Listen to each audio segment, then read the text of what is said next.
My name is Sahil and I'll be your host today. I am a regulated Canadian immigration consultant and I'm practicing here in Ontario. Just for your notes, my contact details are there in the description box. And also, if you haven't subscribed to our channel yet, please do consider subscribing.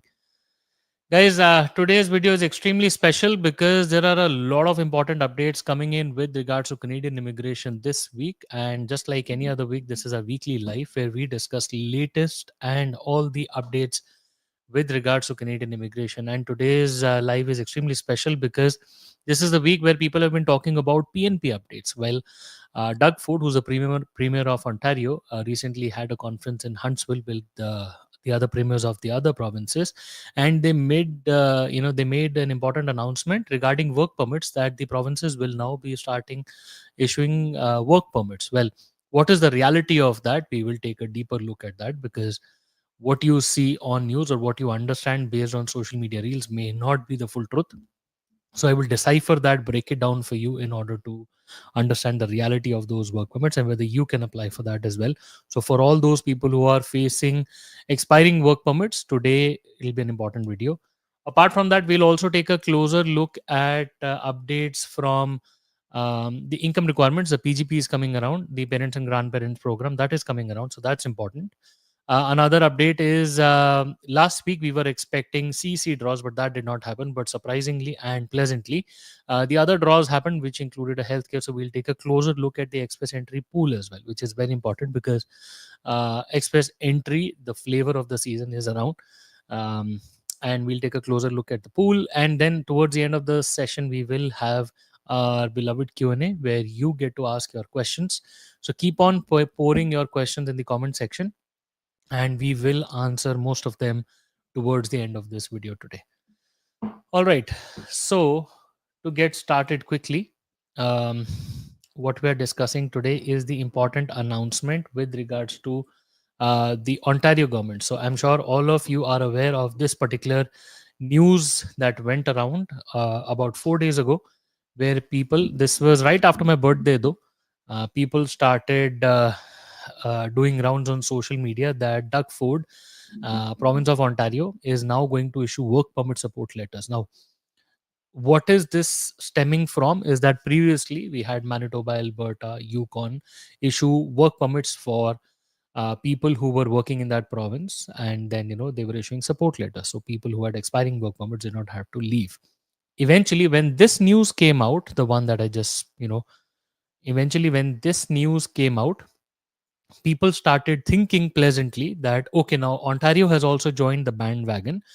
Students around the country started giving us a call saying that hey, Ontario is now going to issue work permits, and why not, let's just move to Ontario. Hold on, before you decide to move to Ontario, you must take a closer look at this particular news and also the section 95, which clearly says that yes, if a province decides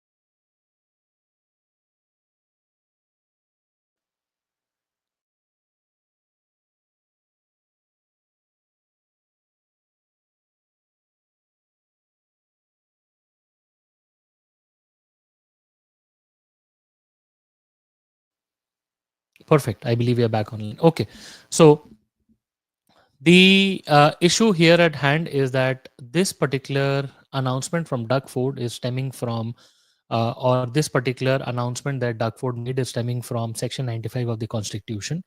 Let me just quickly take you to Section 95 of the Constitution, which clearly says in each province, the legislature may make laws in relation to the agriculture in the province and to immigration into the province. So, two things that this is a constitution.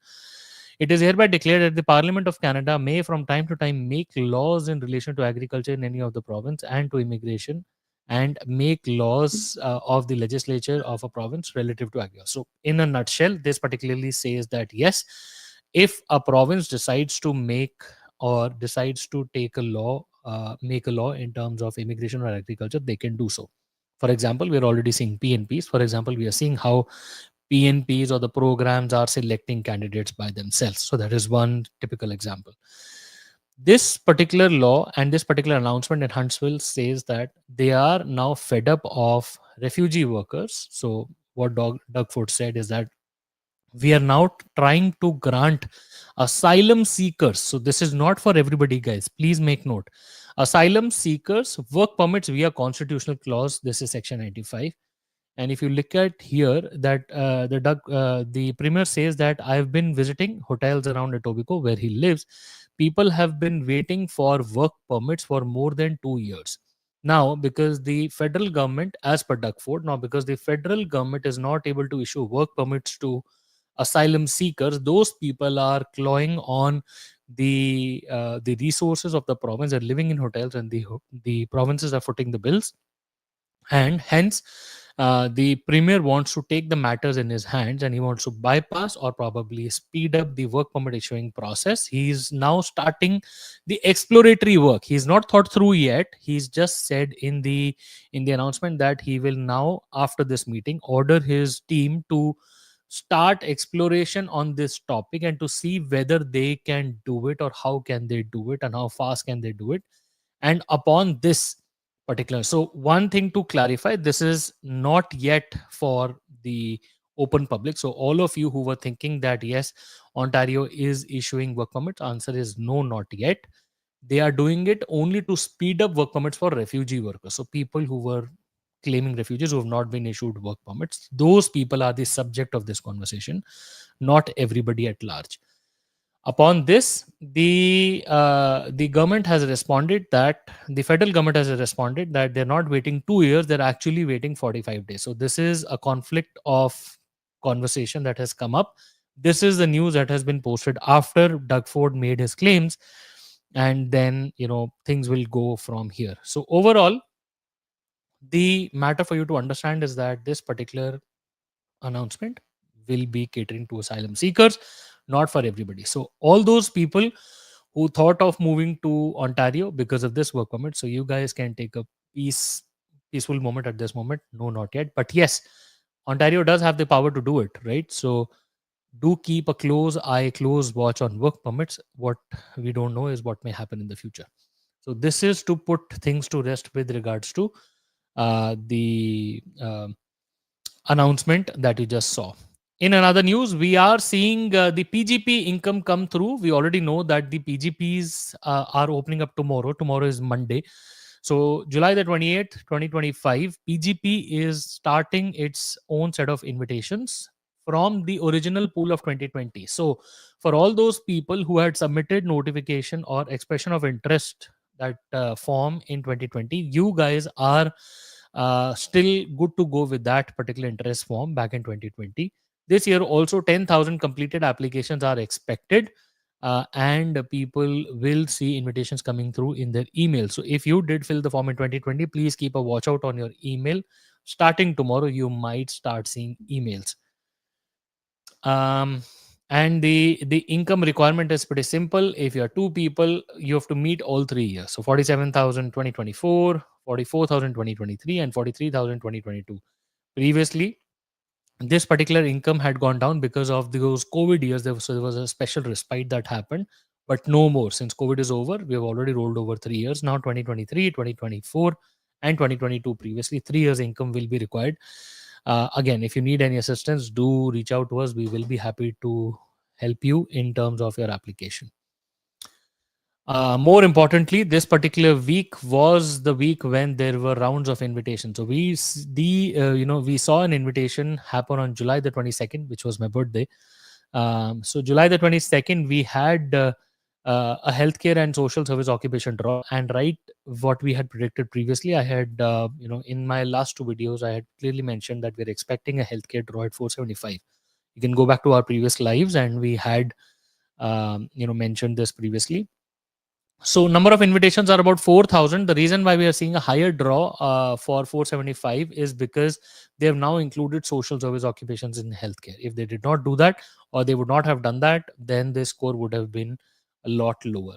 4,000 ITAs out. And before this, if you look at the other draw that happened on July the 21st, this was a PNP draw. Only 202 people invited at 788. Now, why was the PNP draw so low? Because NOIs are not being confirmed by the provinces. Hence, the number of draws have gone down drastically for PNP. I'm expecting these draws to come back to the live pace anytime soon. But for now, yes, things are not looking nice for PNPs at least. What's surprising here is to look at the pool. Now, as of July 20th, 2025, and this is beyond. So, since the past three draws, I'm consistently seeing this number of people in the pool sit at 256,000 consistently for the past three draws. This is since June. Now the issue at hand is that if this continues, like I'm a bit surprised at what is happening to the people, who are a part of this pool. Like whenever you get invited, every week we are seeing about 5-6 thousand people getting invited, and 5-6 thousand people further get added to the pool. And what's further important here is to see that between 501 and 600, 21,000, close to 22,000, 21,000 number of people are there. Now, what's interesting to ask is that if this number consistently remains above 20,000, then what was the actual benefit of removing LMIA points? When you removed LMIA points, you said that the higher, or people expected that the higher draws or the above 500 draws should drop. We should see a lower sub 500 draw because the LMIA points are gone. There was a lot of fraud. There was a lot of hue and cry. People said that, okay, everybody is buying LMIAs, everybody's selling LMIAs, and people are claiming PR and all. Was that actually the truth? Well, part of it, yes, LMIA fraud is a reality till date. LMIA fraud was a reality till date. But was it actually going to impact people above 20, people above 501? Because right now, what we are seeing is that despite removing LMIA points, we are still seeing 22,000 people approximately sitting above 500. So typically, because we don't have a breakdown of people within the pool, we do have a couple of numbers here and there. There's an RCIC who shared a number on LinkedIn though. But overall, LMIA apparently needs to be reworked upon so that the job employment points can come back to the section. There are a lot of people who are like LMI exempt positions, ICT workers, intra-company transfers who have lost their golden opportunities. People above 36, people above 37, they've lost their golden opportunities because of LMI points. Not everybody is a fraud, right? There are people who are, so the program has to be reworked, has to be re-strategized and then added back, I hope, because what we can see apparently is that numbers in the pool are still sitting close to 256. They're not going down despite removing those people otherwise, which will, the overall size will remain the same, but people between 501 and 600, they're still the same. So I believe the benefit of that has to be seen. And obviously the issue of non-accompanying spouses, that is all around. That is, that has been going on around, and people are struggling with PFLs ongoing back to back, in my opinion, because this week was a trade draw. So we are seeing a category draw. So what we see generally is that if a week goes by with category draws, that particular week we generally do not see a CC draw. So it's like a PNP draw plus a category, or a PNP plus a CC. Generally that's the number that we see. A lot of people generally ask me that, can we expect a French draw, or can we see anything around French happening anytime soon? Then yes, the answer is we are expecting one to do French category draws. There is still some space, and French will go strong in the next year as well. So anybody who's sort of banking on French in the times to come, I believe that is still a good strategy as of today. So right now, pool, like I said, we are sitting at 501, we're sitting about 21,000 people back to back, still expecting close to 515 sort of a CC draw in the 2 weeks to come. Between 491, this is surprisingly, this number is still sitting the same, but this number has gone up. So if you remember, 471 was still sitting about 13,000 something. So this number has modified, and rest all are there. Hopefully, we do get to see a CC draw in 2 weeks from today. So first week of August should be exciting from here onwards. Overall, Manitoba PNP did hold a draw, and as you can see on the screen here, um, yes. So total number of 19 letter of advice were issued under the skilled worker stream through the strategic recruitment initiatives. if you look at this particular scene here. Number of letter of advice to apply was issued 19. Lowest ranking score was 611. The following number is the bifurcation: about 2 in employer services, francophone 11, regional communities are 3, ethno-cultural communities are 3, total 19. So from a PNP perspective, this week was very week. We did have express entry draws, which was a very good one. In fact, much awaited healthcare draw, which was very good. We did have a PNP draw as well, so that consistently makes sure that IRCC is following the bi-weekly schedule, the bi-weekly regime. Uh, Most important right now is to look at the um, processing times. Right now, the processing times are sitting all over the place.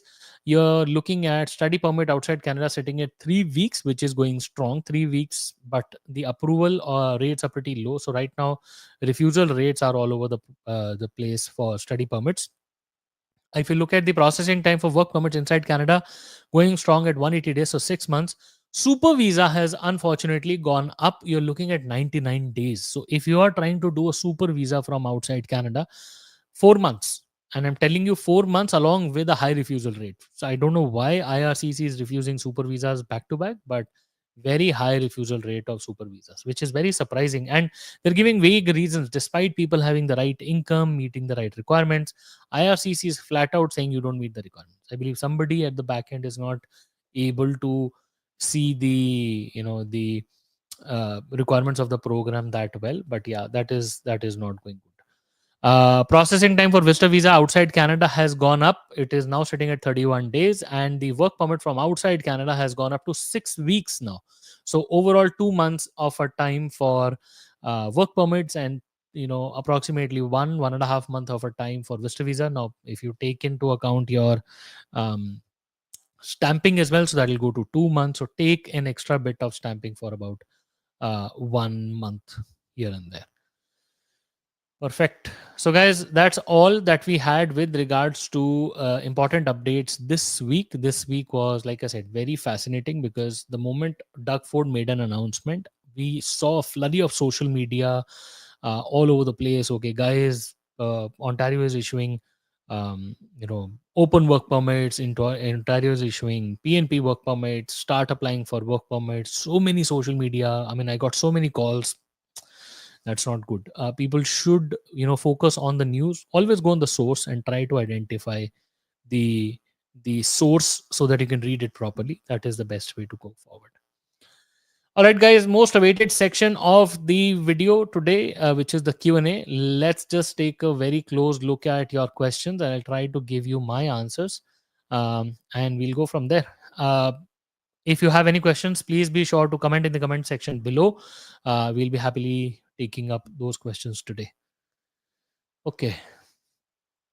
Gunnor, any CEC updates? Yes, Gunnor. This particular week that went by, since we had a category draw along with the PNP draw, it was pretty much expected that we might not have a CEC draw this week, the last week that went by.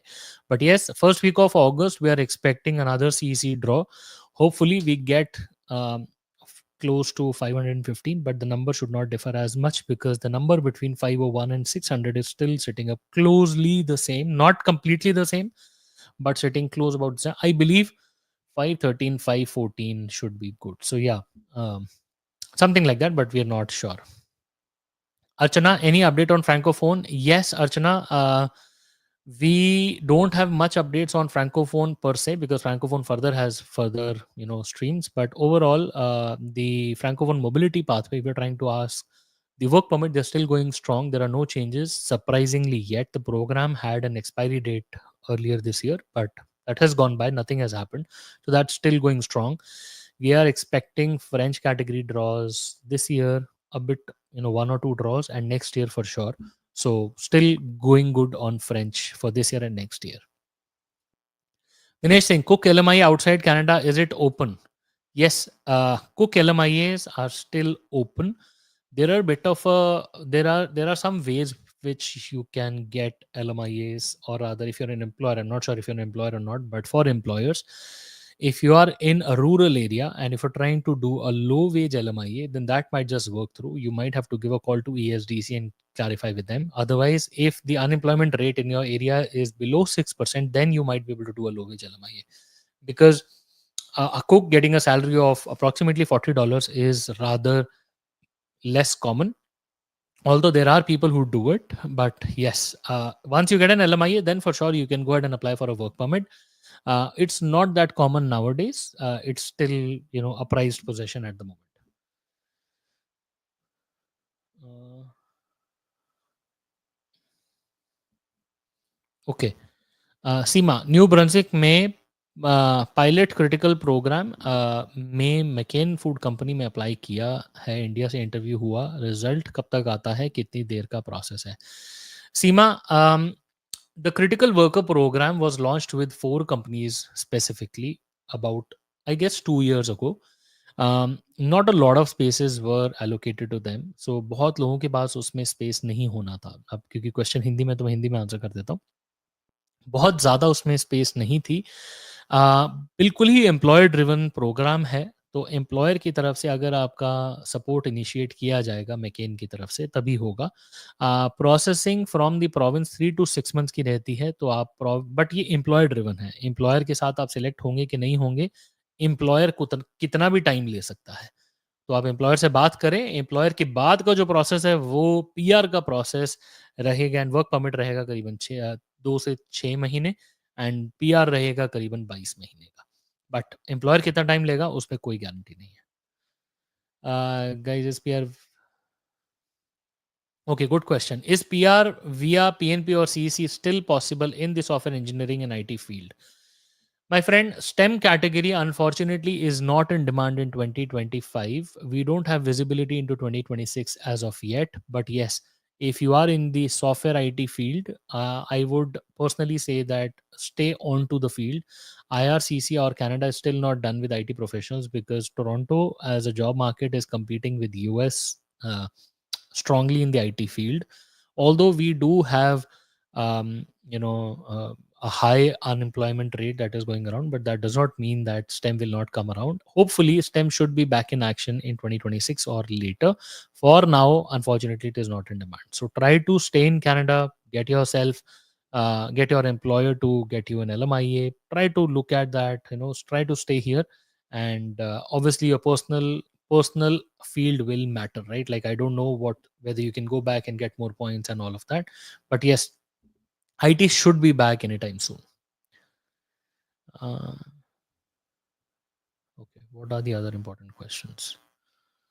um, Veerpal, next expected draw for ONP this year or next year? No, this year. We are definitely awaiting OINP draws before the end of August. I had a meeting with somebody who's in one of those community workers, and he said that they had an internal meeting with OINP and they're expecting a draw before August. So we are hoping to see one draw anytime soon. Okay, let's see what is this question. I had a PGWP valid until December 2024, December 25th. In December, I applied for an extension. I haven't heard from IRCC yet. Will the work experience gained while on applied status? Yes. If you applied for a work permit extension, in your case, if you applied for your open work permit extension before your PGWP expired due to any XYZ reason. Now, I don't know what did you apply for. Based on the premises that you applied for it legally and based on eligibility. If you did that, then yes, until it's approved, your work experience is fine.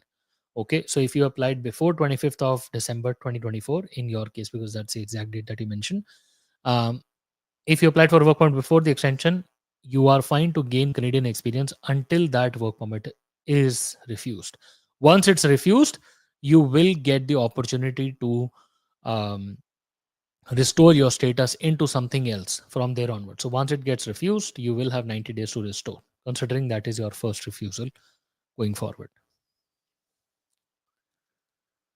Uh,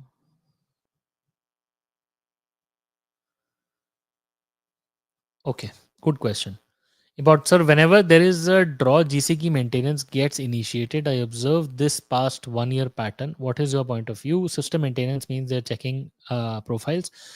Anuj, yes and no. Generally, yes, whenever they are sort of putting a cutoff in terms of the draws, they do halt the system for a brief bit. Um, yes, it does mean that they do halt the system whenever they're doing a draw, but not every time a system maintenance is this. They're definitely, doing something with the profiles, but every time you see a system maintenance does not mean that there will be a draw, but the other way is also true. That is correct. Jaskirat, thank you so much, my friend. Birthday was on 22nd, but thanks a lot for the wishes. Much appreciated. Uh, Okay, dear Sahil bro, is there any chance for PR through automotive technician apprentice first year after second year diploma, 2 year diploma from Fanshawe? Masood, yes, if you've done an apprentice or if you're doing an apprentice, the best part about that is that once you're registered, you can start claiming work experience under that. So that takes care of that. If you're able to satisfy the NOC requirements of an automotive technician, then with the support of PNPs, if you're in the right province, you might be able to claim your PR under the trade categories anytime soon. We are hoping that the trade draws return to the truest sense in the time soon, because right now is a ripple time of PNPs struggling here and there. Once the dust settles within the next 1 year or so, I believe returning of the trades as they were previously would be very important, and I hope they do. So yes, you can do that. Okay. Um, okay, this is interesting. If I move to another country with visit visa but intend to stay 6 months there, do I need to update express entry profile address of living and meanwhile I receive IT? Can I apply for PR? Yes. So part of your question, if you move to another country for 6 months, that means you've gone to that country for temporary residence, even as a visitor. So ideally, yes, you should update your address because you know that you are going to be living there just in case if you extend it or not. So that part has to be updated because then you will be living outside Canada. Apart from it, can you apply for your PR after you receive an ITA from outside Canada? Of course, you can apply for your PR from outside Canada. Say, for example, you move back to your home country or you're living in another, say, for example, a lot of people after wrapping up their Canadian experience in Canada move over to Dubai and, pursue their jobs and whatever. Then, yes, you can continue applying for your experience, Canadian experience class PR, but make sure that you have 1 year of Canadian experience in the last 3 years on the date of your submission of your application. That is very, very important. The day you receive your ITA, you should be able to meet that. Guys, last couple of questions. Good question. Do you think fraudulent foreign experience and non-accompanying spouses is coming 500 plus points? Rejoy, as much as I hate this, I unfortunately want to agree to you at till some sense, not always. Okay, let me break down the psyche of 500 plus CRS points. 500 plus CRS points can be reached with 1 year of foreign experience, um, one bachelor's from your home country, a 2 year diploma from Canada, along with a CLB 9 or a 10 worth of IELTS or CELPIP, along with 1 year of Canadian experience. So, all these put together are the perfect recipe. But that does not mean that you only need foreign experience. You also need a bachelor's in Canada. So, for all those people who have been studying, people who came to Canada after their bachelor's, right away did a master's and then got CLB 9. So to put your context right, Rejoy, it is not the only way to get 500 plus points. So hence, there will be a very small number of people who are trying to fudge up or mess up with foreign work experience. Not a lot. We don't see that very commonly happening. Only a few hundred files here or there. Also, non-accompanying spousal were previously the reality, but right now people are not messing with non-accompanying spouses anymore. They do contribute, but then please remember, people coming to Canada between the age of 30 and beyond are fairly lesser than people between 20 and 30, on study permits specifically. But on work permits and all, there are separate category of people. But yes, a part of your question is right, but it is not going to add a lot.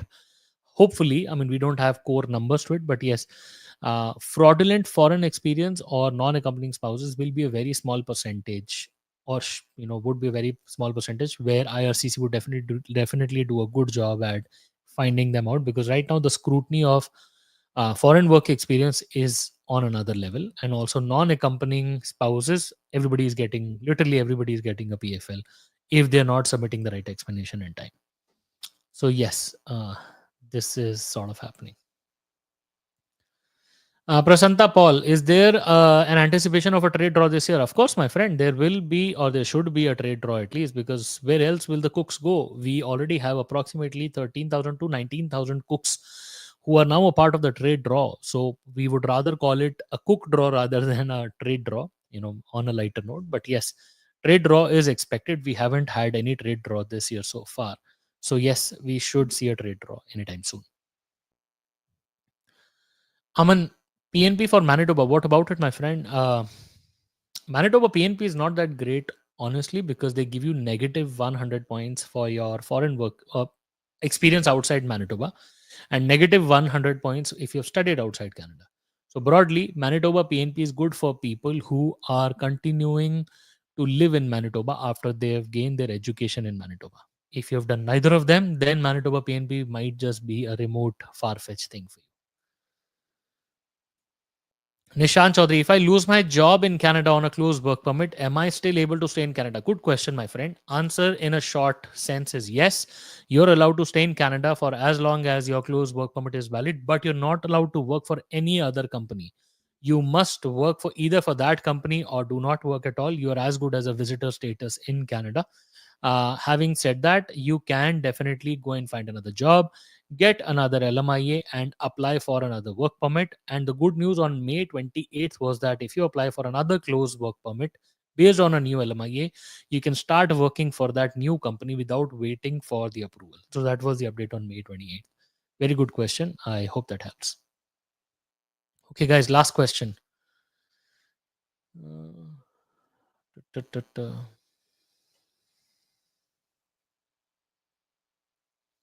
Oh, good question. Let's see.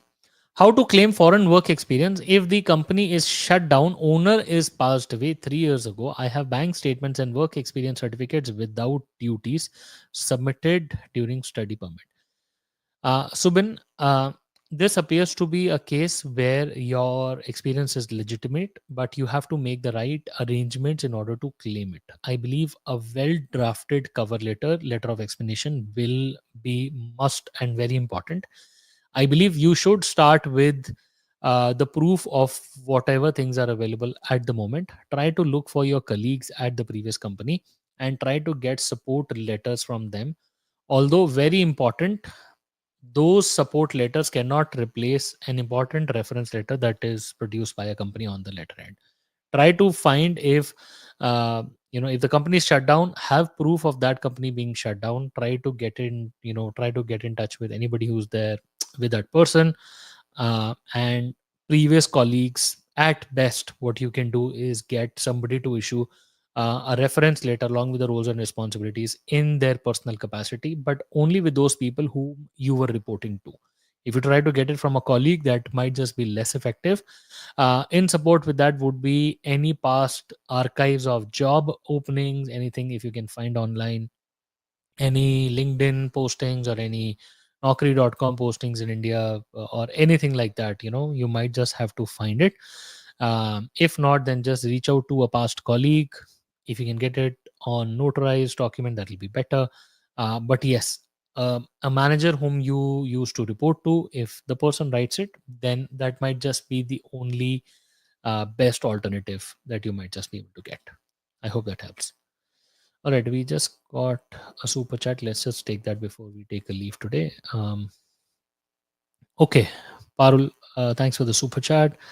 Do you see 516 cutoff in August first half? Score dropping to 510 on my birthday, 13th August. Shall I start French? My work permit expiring on 1st December. Okay, Parul, I believe 516.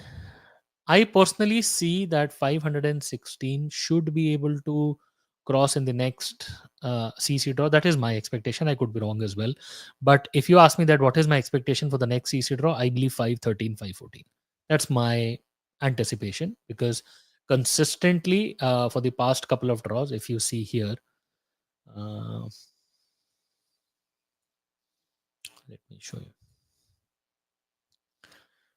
Okay, so previous rounds, if you go here and Canadian experience class, despite inviting 3000, 3000, 3000, they've been consistently dropping points.